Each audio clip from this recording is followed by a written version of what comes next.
Hello there, soulmates.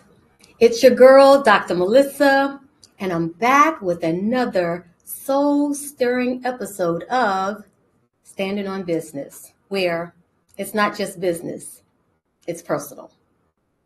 So today, we're going to dive deep into something that might just shake up your entire world. At least, I hope it does. And that is all about living out loud. And so part of my purposefully framework that I do with my clients, one of the L's is LOL. And some of you know that as laugh out loud. But for my purposes, it's called living out loud. Now, I'm not talking about being noisy. Okay, there are a lot of people that make a lot of noise. My mother used to say, an empty wagon makes a whole lot of noise. It's a country saying, and if you think about it, it's deep, okay? Something that's empty might make a lot of noise. But the moment, if you think about it, if you take a wagon and you put some weight on it, you put some things in there, it automatically starts to get more quiet, less shaking, less rattling, because it's weighty, right? So I'm not talking about being noisy. I'm talking about being unapologetically you. I'm talking about showing up in this world exactly as who you were called to be and not as others expect you to be. You see, soulmates, too many of us have been living our lives on mute. We are dimming our lights. We are holding back our truths. We have been shrinking ourselves to make other people comfortable. Can anybody agree with that? Does that resonate with anyone? Like, you know that you've been dimming your light. You know that you've been shrinking, right? But today, not today. Today, we're going to be turning up the volume on your authentic self. So today, we're going to become team too much. Is that okay?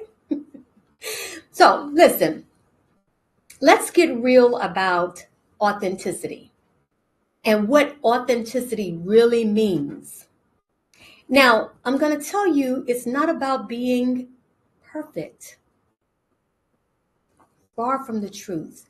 As a matter of fact, I would go so far as to say that perfection is one of the first byproducts of inauthenticity.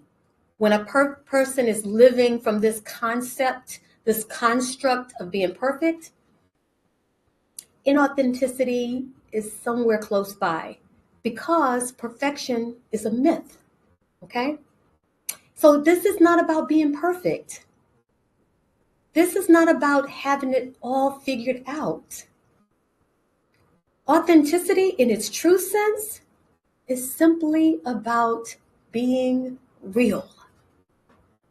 Real with yourself first, and then real with others. So let me give you an analogy that I think will resonate with everyone. And I'm going to use something that's common. I want you to think about water, right? When it's authentic, it can be still like a lake, no ripples. Water in its truest sense can be powerful like a waterfall. Or it can be gentle like a slow rain, a misting rain. But guess what? It's always water. See, that's the thing about authenticity. Being true to your nature is really about embracing all of the different iterations of yourself. So sometimes when people say, I'm trying to keep it real, and I've heard that 1,000 times, they're really talking about being stuck in a box. I'm keeping it real in this aspect, which means I need to show up as this exact way every time. And I'm going to tell you that that's not really accurate, because authenticity is about me embracing the different nuances and iterations of myself. In other words, when I show up as a mother, that looks different than when I show up as the CEO. And showing up as the CEO looks different than when I show up as a wife or sister or a daughter. And so I can be authentic to myself and not necessarily be held to this rigidity of this is how I am at all times. I'll give you a quick story. I've worked in behavioral health for like 30 years, right? And having worked with clients, particularly sometimes those that have been involved with the criminal justice system. So we'll talk about trying to get employment, right? And I have heard so many times, well, I just got to keep it real.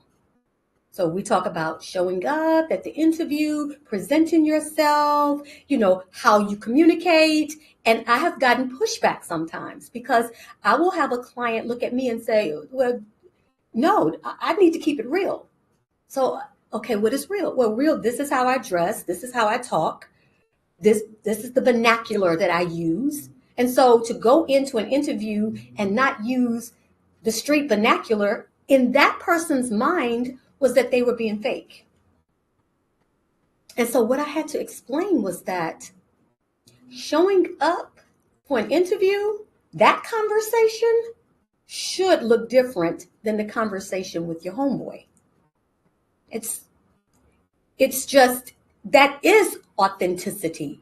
It's understanding time and place, and it's understanding situations, and it's being confident enough to know that I'm not monolithic.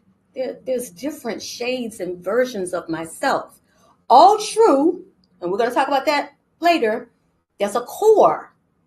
That's what really speaks to authenticity. So let's talk, when we talk about being authentic, some of the things I want you to think about. When you think about that word, I want you to think about being able to speak your truth even when your voice shakes. And truth is not necessarily loud or rude or offensive or unkind. Truth is truth. Truth is being able to stand on what you feel and believe. And it's not about imposing your will on someone else. It's about being confident enough in standing in what I believe, but being nuanced enough to understand that other people their truth might differ from mine, and giving them space to stand in their truth. Okay? Authentic means standing in your values, even when it's uncomfortable. And I'm going to tell you that your values, that's the bedrock. There are some things that should be non-negotiable. And those are the things that are your core values, right? There's some things I'll negotiate. There's some things that I'll compromise, because we want to be open-minded people. You don't know everything, right? No. What a concept. We don't know everything. But my core values, there are some things that I stand on. They're non-negotiables, right? My faith, non-negotiable. My loyalty to my family, my children, non-negotiable. So you see what I'm saying? There are some things that you just stand on, even when it's uncomfortable. When you're authentic, you're able to do that. Being authentic means expressing your feelings, even when they're messy. Just being honest about how you feel. Being authentic means pursuing your dreams, even when others don't understand. And that happens, especially when you're trying to play big in the world. you will oftentimes find that your dreams makes absolutely no sense to anybody around you. I can guarantee you, when I was about to embark upon my entrepreneurial journey, I had a really good, solid, good government job, um, and had really built a solid reputation for myself in that space. And so venturing out on something that was uncertain, I can tell you, the people that were closest to me thought I needed help. I can recall like really having to make the case that this is what I'm called to do. But being authentic means you stand on your dreams even when other people don't understand. You answer that call even if others say, hey, that doesn't make sense. It doesn't have to make sense to everybody. That vision, that dream, that call was given to you. Okay? And here's a final one I want to say about being authentic. It's about being vulnerable, even when it's scary. There is a blessing, there is a courage that it takes to be vulnerable. But when you're able to embrace vulnerability, I will tell you, oh my goodness, that is to me, one of the hallmarks of authenticity is being able to stand in that space and say, I'm not sure. I am afraid. I am worried. I don't know. So being vulnerable,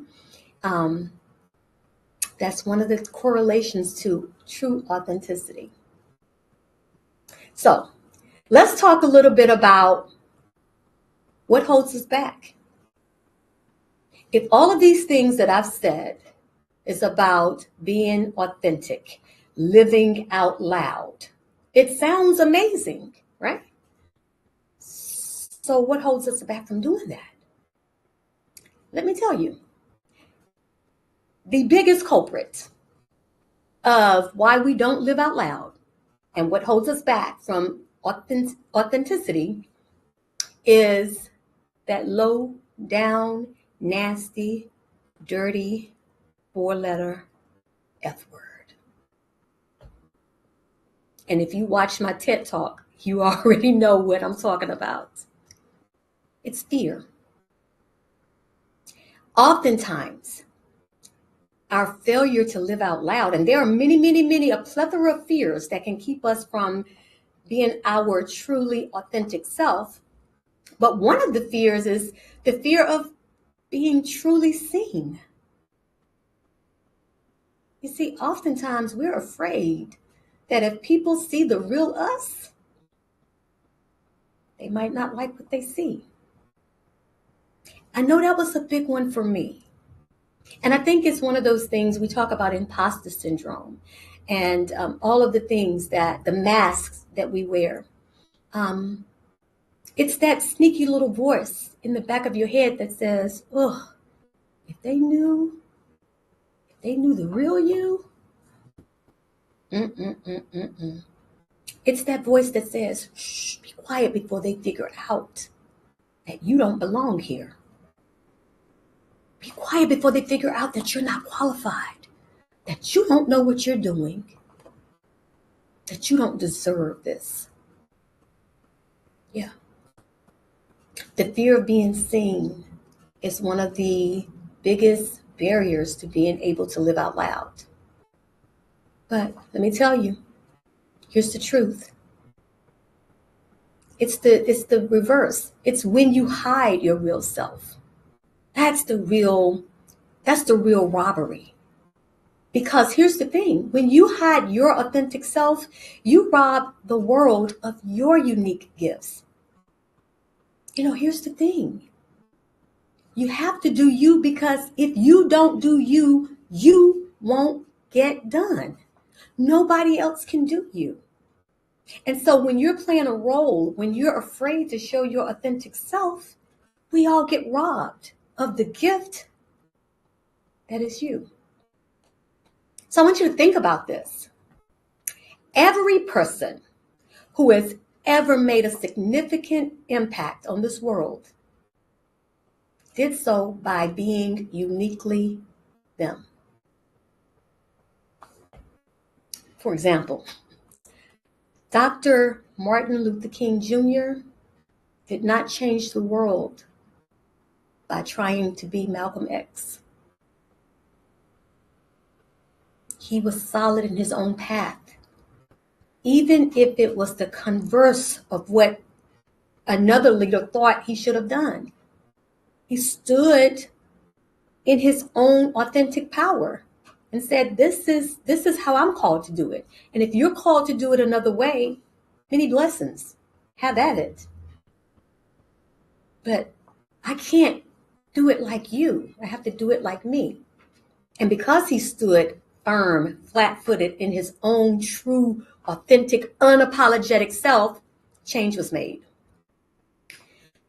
Oprah didn't become Oprah by trying to be Barbara Walters. If you know the story of Oprah, there was a time when they said she was too heavy and her hair wasn't pressed enough and her features were too ethnic. You know, she needed to be more polished. Or can you imagine if Oprah would have shown up on that couch trying to look like Barbara Walters? Barbara Walters was already being done. That role was already taken.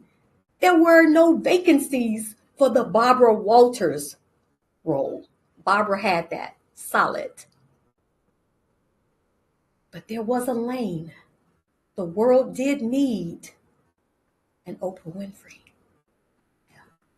So I want you to understand that your power lies in your authenticity. Okay, so this is good stuff. But let's go ahead and take a quick commercial break, but be sure that you come right back, because on the other side of the break, we're going to continue to dive into some tangible, practical strategies that you need to be able to LOL, live out loud. See you in a moment.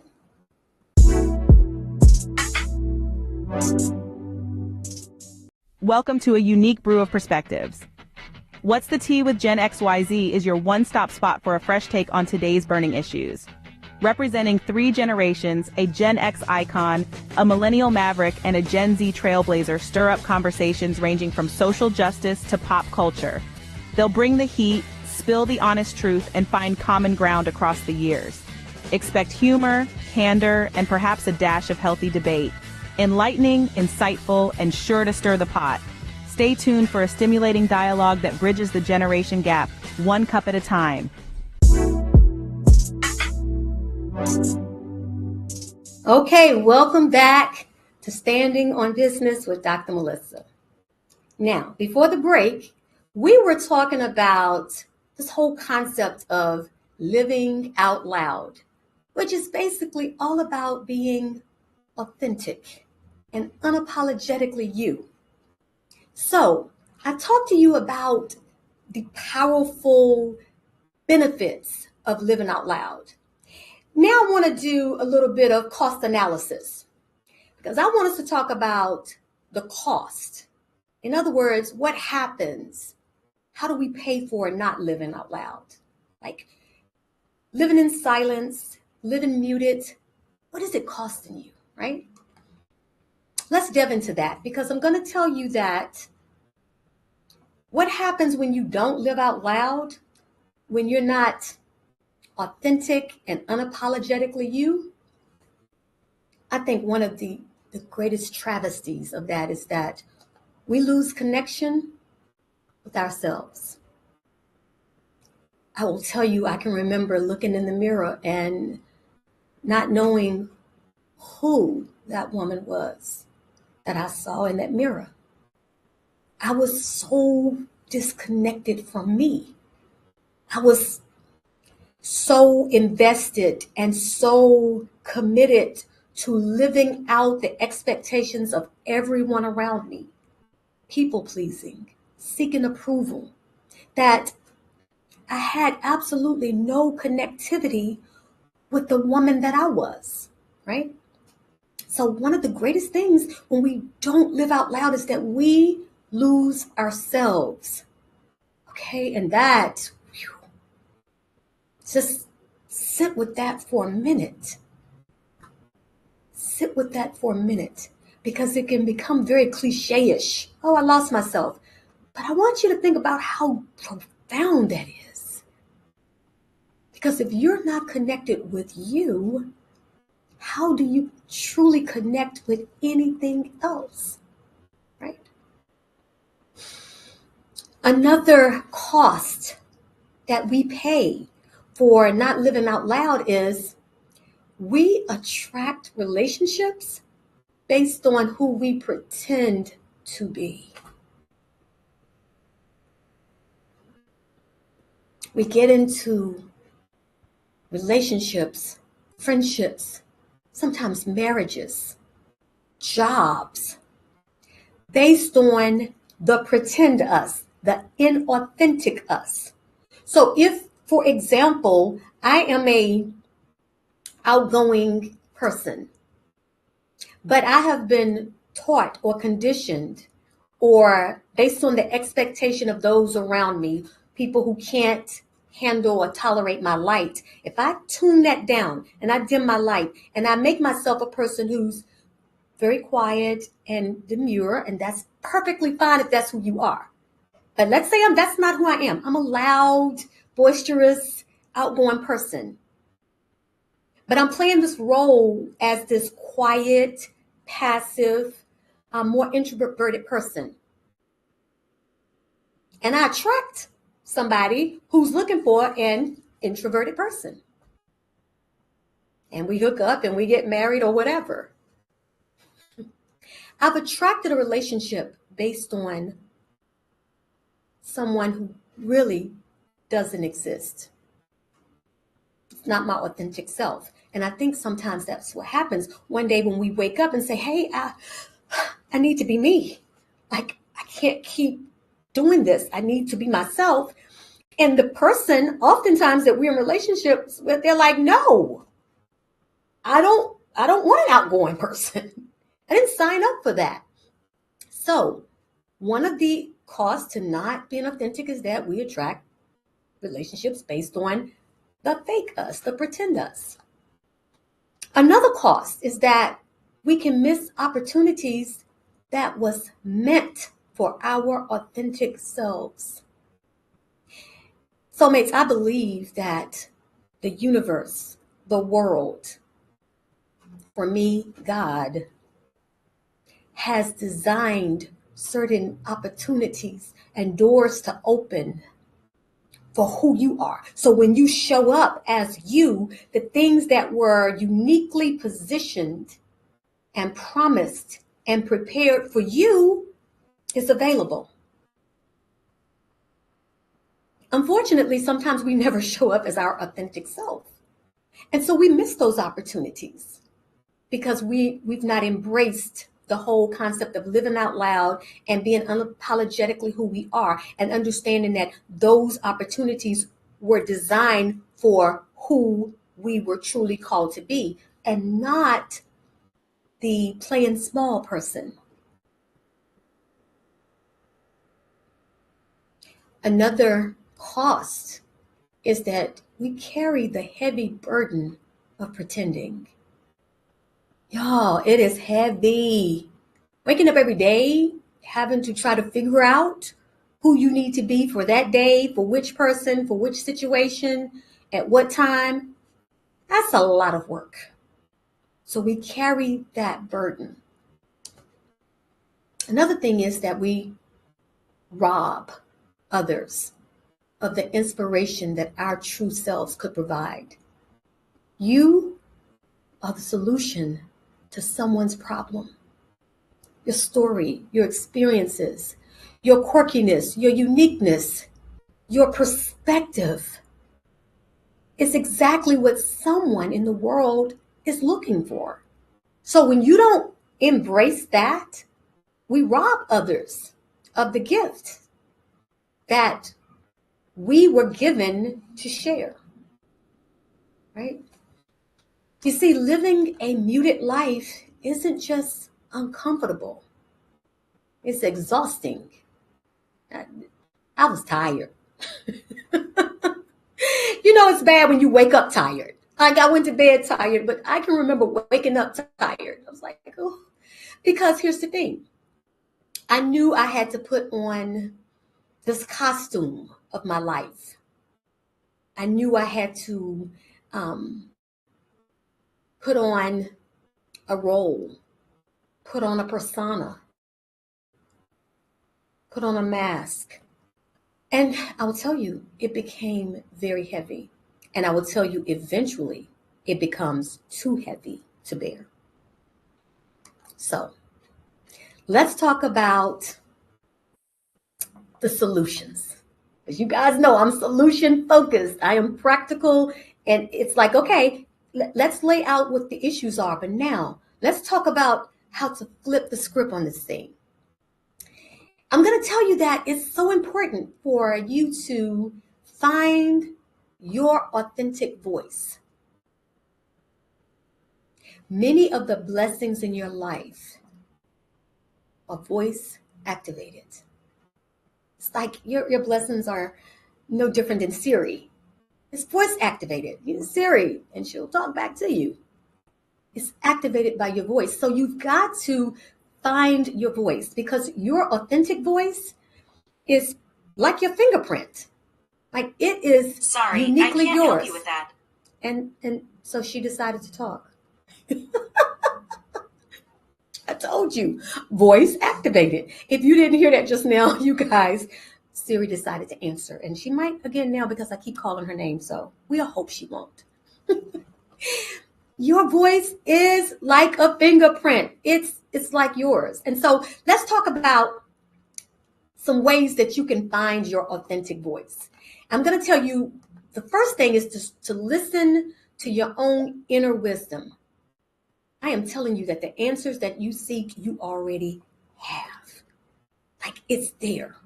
So when we're talking about finding our authentic voice, think about what lights you up. Because now we're thinking about purpose, right? Think about what makes you lose track of time. Consider what values do you hold dear? What truth do you know in your bones? I mean, I'm talking about at a cellular level. This is what I know to be true. That's your inner wisdom, okay? Another way to find that authentic voice is I want you to start noticing your own natural expressions. For instance, how do you communicate when you are completely comfortable? Like when you're in a setting, I don't know, maybe it's with your family or close friends. How do you communicate then? Like when you are, in the country we said, you let your gut out, take your girdle off, and you kind of like that. How do you communicate then? Okay. Think about what kind of topics or things make you come alive. What subjects that when you hear, when you engage in discussions about it, do you feel that quickening, right? Um, your authentic voice. What style feels natural to you, right? That sounds so basic, but it's so critical because we're talking about finding your voice, your tone, your jam, right? So, what feels natural to you? I'm going to tell you, for me, probably one of the most important things to help you find your authentic voice is to identify your non-negotiables. Like, don't worry about the things that you're willing to compromise and negotiate on. That's fine. But you've got to get crystal clear on your non-negotiables, particularly when you're trying to live out loud and you're trying to live authentically. And so how do you do that? What are your core values? And I always say core values are those things that you believe way down deep in your big toe. I mean, it's like it's ingrained, right? Ugh, right? So what are your core values? Here's one that we struggle with. What boundaries do you need to set? Talking about non-negotiables. Any kingdom, my queens, need boundaries. Any kingdom that doesn't have boundaries is not a kingdom. There has to be parameters. You have to set guardrails for what I will tolerate and what I will not tolerate. And I am the queen of my kingdom, and I get to say this is allowed in my kingdom and this is not. Okay? Another thing is, what principles guide your life? Beyond just values, what principles do you stand on? Like, come up with a personal motto for yourself, right? That might be a great place to start. So, finding our authentic voices. Great. Okay. So now, let's talk about how to express that. Because listen, living out loud isn't about being loud. It's about being clear. So let's talk about how to express this authentic self that you have tapped into. I'm going to tell you first to just start small, right? Start small. You can start, especially when you first start embarking upon this whole concept of authenticity and living out loud. For me, I had to start small because I had to dismantle and peel away years of performance and imposter syndrome. So start small. One way you can do that is just share your opinions in safe places. Find you a safe space and then share your opinions. And that's a good way to start hearing yourself speaking your truth. Okay? Another way is to condition yourself to express your preferences without apology. Oftentimes we'll say, I'm sorry, or I don't mean any harm, or I hope this is okay. I hope you don't get upset. I don't. Just express your preferences without apology. This is one of the things that I say oftentimes when people are trying to do this. Oftentimes we struggle with saying no. And when we do say no, we always explain why we're saying no, which sometimes leads us to changing our minds about our no, because we have essentially given the other person the opportunity to challenge our reasons for the no. So if someone asks me, hey, can you come to a conference that I'm holding on Friday? And Friday is a day that I do have a lot of things going on, and I have things with my children. And I say, no, because actually my son has football practice. The moment I've explained that, I've given an opportunity for that person to say, what time is the practice? Oh, it's at 5. Oh, well, you can just come late. It's okay. I'll hold a seat for you. I left space because my no wasn't solid. It was a no with justification. Now, I'm not saying be rude, you guys. What I'm saying is, here's my motto. No is a complete sentence. No, period. Now, not in a mean, hateful way. Oh, thank you for the offer, but no. I promise you, practice that, because oftentimes people will wait for you to explain why you can't. They'll, can I borrow $500? No.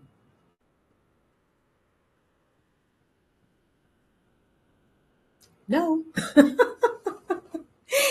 So it takes practice, because we are used to apologizing for our preferences. Okay? So express your preference without apology. Understand that it will feel uncomfortable at first, and that's okay.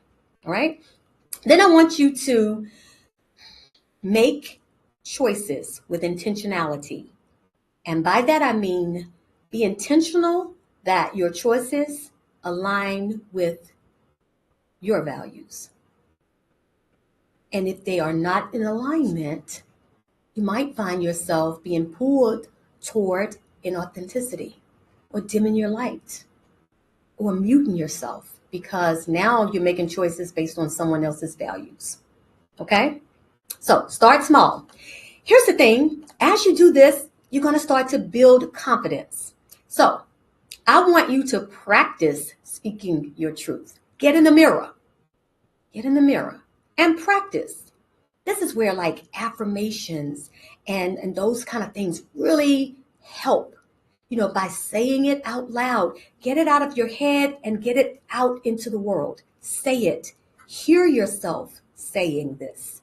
Hear yourself expressing yourself. Hear yourself setting boundaries. Okay? That's something powerful. The power of words. So sometimes you have to just get it out there. So practice. And then to build confidence, I want you to stand firm in your decisions. This will not always feel comfortable.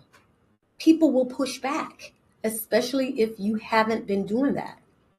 So expect pushback, and it's okay. And in my own life, I said to people, I said, I love you, and I understand that this is strange.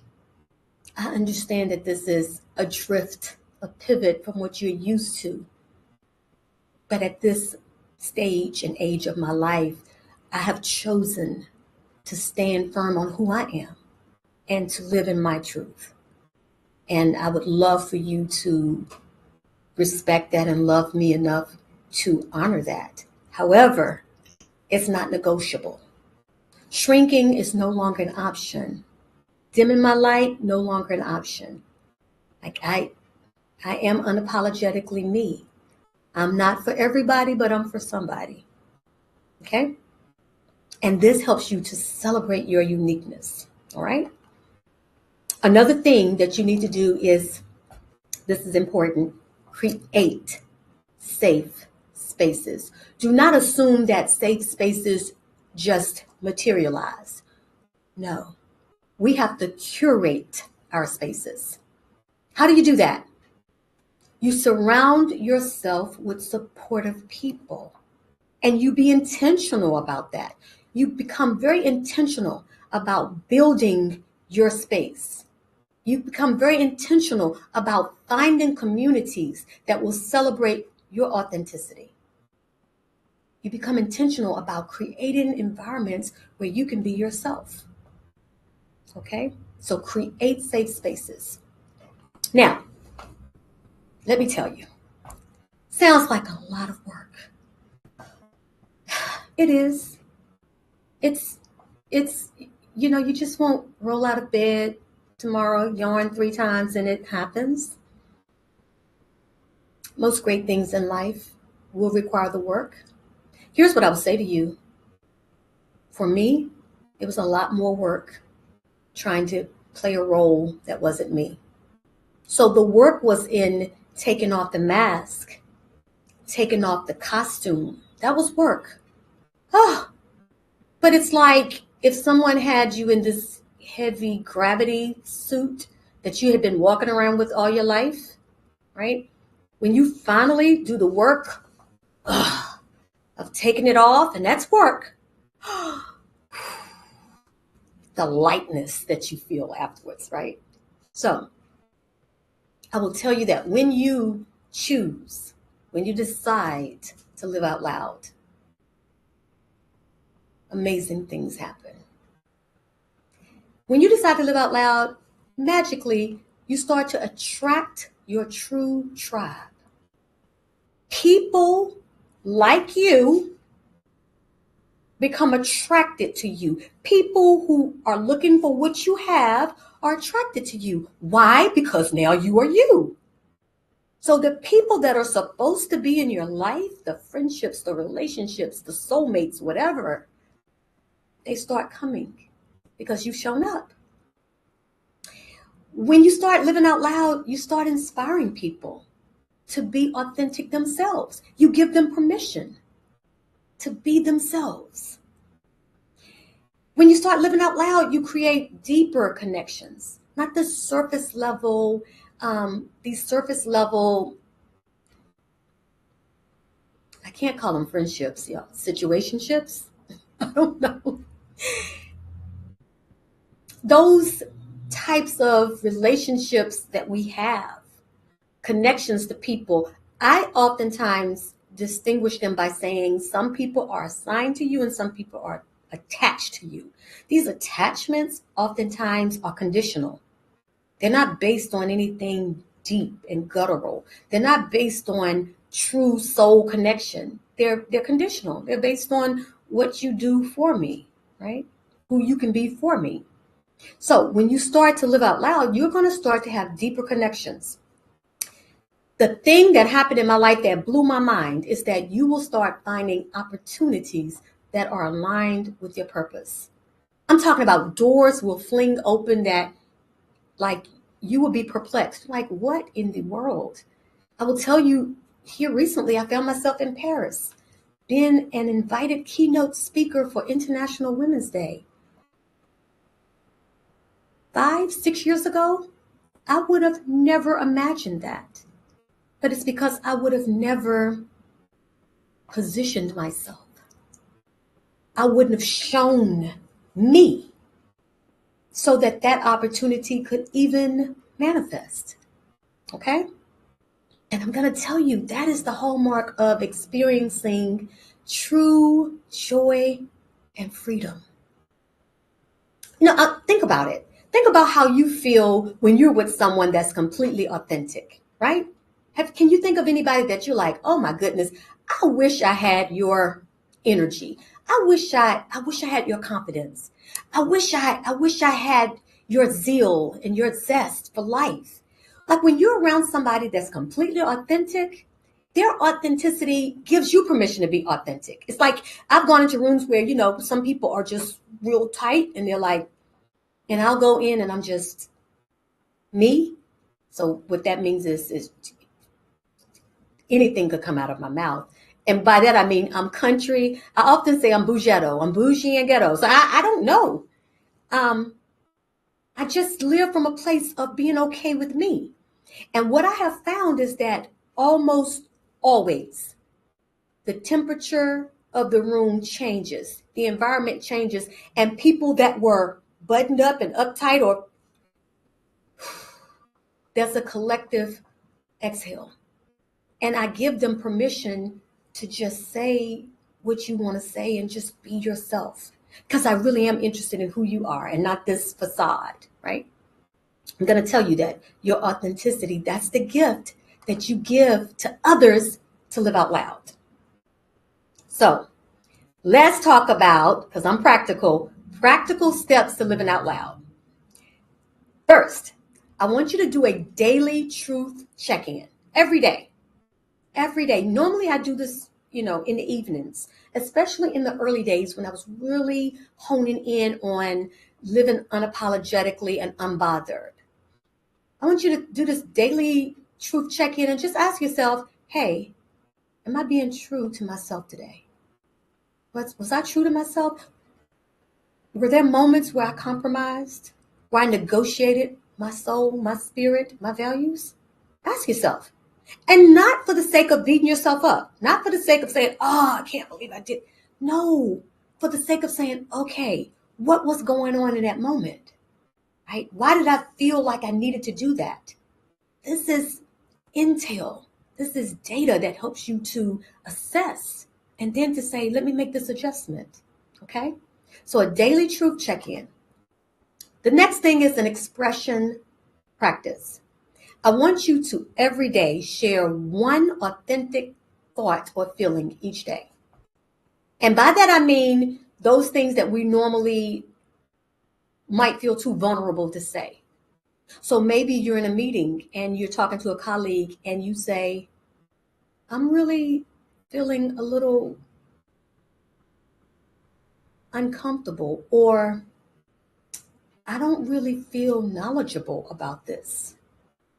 Well, I'm worried. I'm worried that I won't be able to accomplish this, right? Now, you don't want to get on the PA system and say that. Or maybe you don't necessarily want to say it to your boss, but find a space where you can share one authentic thought or feeling. Don't filter it through, what are they going to think? What are they going to say? Did that sound right? true authenticity, okay? Another thing, practical step is boundary setting, learning to say no when it doesn't align with your values or your agenda. No is a complete sentence. Now, my old English teacher, Miss Spivey, would beg to differ because there's no subject and verb and all that.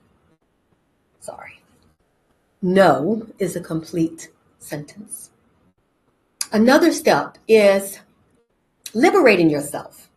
Liberating yourself with your style and your tone and your flair. Express yourself through your authentic style. What do I mean by that? It's okay to color outside of the lines. We don't have to be Stepford wives where we look the same and everything is the same. Like, don't get me wrong, there are professional dress codes and protocols. There are things that are appropriate societal norms. And, of course, we want to respect those. But I'm saying there is a way to express yourself. My earrings, I can remember in my younger days, this being, I wouldn't have done it because it was not seen as polished and professional in certain environments, work environments I was in. It's not always. Sometimes I walk into a room now and people look like, oh, those are some really big earrings. And I go, I know. Sometimes I take them off and I hula hoop with them. My point is, it's my style. It's what I like. And so it's not for anybody else. Some people go, oh, I would never wear hoops that big. And I say, great, you shouldn't. I'll continue to do so, though. Another step is developing and strengthening your voice. So I want you to practice using your voice in safe spaces. Okay? Journaling, truth journaling. You guys know how I am about journaling. So document your journey to living out loud by journaling. It will be so invaluable for you to look back and say, oh my goodness, I was here and I did feel this way. Now look at how far I've come. That is the power of a journal. I'm telling you, I don't know what I would do without my journals. I have journals from back in my 20s. And it's such a blessing when I go back and see the journey, the blessings, the transformation that has happened. And I'm going to tell you another really important step is to build a community. Connect with others who embrace authenticity. Connect with others who can tolerate your shine. Put yourself in rooms where people not only can tolerate your shine, but they'll call you out if you're not shining. They'll say, what are you doing? I thought we were doing this. What's going on? So be intentional about building a community that can support living out loud.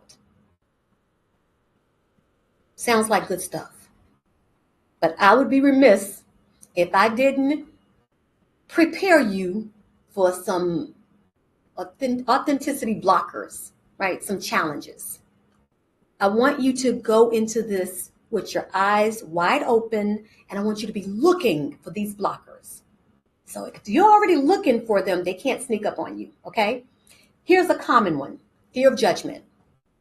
It's going to show up. It's going to show up. Oh, what would they think? If I say that, what would they think about me? Listen, I want you to remember that other people's opinions aren't your responsibility. It's not your business what they think about you. That's their business, and they have the right to think whatever they like about you. But acknowledge and own it, that when that shows up, don't get down on yourself and go, I can't believe I feel that way. No, I feel that way. I still feel that way. Sometimes it's like a momentary fleeting, oh my goodness, I'm getting ready to say this. How is this going to be? What are they going to think? But I have conditioned myself to be self-aware. I'm like, I'm worried about their opinions, and they have the right to it. Does this feel good to me? Does this feel right to my soul? If it does, okay, let's go with it, right? Another blocker will be your past conditioning, the things that you've already been conditioned to believe, limiting beliefs that you might have gotten even as a child as to what you could do, what you couldn't do. who you should be, who you shouldn't be. This is how a woman should do this, and a man should do that. And at this age, you should wear this, and that past conditionings. I just want you to understand them and understand that anything that has been learned, and our limiting beliefs were learned. We were not born with those beliefs. We were conditioned. Anything that can be learned can be unlearned. Okay? Another barrier, societal pressure. Oh, goodness. Yes. Societal pressure, what they say, what they think, what you should do, waiting for permission, right? For the world to give you permission to be. I want you to understand that your authenticity is more important than conformity. Okay? Sometimes professional concerns can be a barrier. Okay? So it's like, how should I be in this particular situation? But when you're talking about being a leader, particularly in the marketplace, in the workplace, I want you to know that authentic leadership is the most powerful leadership. Okay? And goodness, I can't leave without this one. Family expectations. That will be one of the more challenging ones. Right? Because it's going to be disconcerting. It's like, who are you? What are you doing? You've never done that before. And that's okay. You can teach people how to come along with the journey without vilifying them. They're not bad because they're saying, I don't like that. It's okay. You've given them that inauthentic self for a long time. They love her. Not people love the old me. It's like, I loved her though. We want her back. And I'm like, I know she's gone. Right? You can honor other people while still being true to yourself. Listen, soulmates, here's what I want you to remember. The world doesn't need another copy, okay? The world needs you as the original. The world needs your voice, your truth, your story. See, those things are not just important, they are necessary. Living out loud isn't about being perfect. It's about being present. It's about being real. It's about being you. Fully, completely, unapologetically you. You see, your authenticity is your superpower. Your truth is your light. Your voice is your gift to the world. Don't dim your light to make others comfortable. I want you to shine so brightly that you give others permission to shine as well. So today, I want you to make this commitment to yourself. I want you to commit to speaking your truth with love. I want you to commit to standing in your power with grace. I want you to commit to sharing your gifts with courage. I want you to commit to being unapologetically you. Because when you live out loud, you don't just change your life. You change the lives of everyone your authenticity touches. Okay. I want to thank you so much for tuning in to Standing on Business with Dr. Melissa. I hope today's discussion has ignited a fire within you to embrace your authenticity, prioritize your growth, and then infuse your life and your business with purpose. Now, if you want more information about me, please visit my website, subscribe to my YouTube channel, and follow me on all of the socials. And then, if you're ready to take your life and your business to the next level and align it with your purpose, I want to invite you to join my free community. It is the My Soul Purpose community. There, you're going to have an opportunity to connect with like-minded people, gain clarity on your purpose, and then develop a roadmap for aligning your life and business with your authentic self. Now, that community is absolutely free. So, to learn more and to secure your spot, you can join me at community.purposeprofitess.com. I cannot wait to support you there. So, join me next week as we dive deeper into the strategies and mindset shifts needed to build a purpose-driven life and business. I want you to remember that you are purposeful and you are powerful. I believe in you, and I cannot wait to see the incredible things that you're going to achieve. So, until next time, my dear soulmates, keep standing up, keep standing out, and then keep standing on business. Bye for now.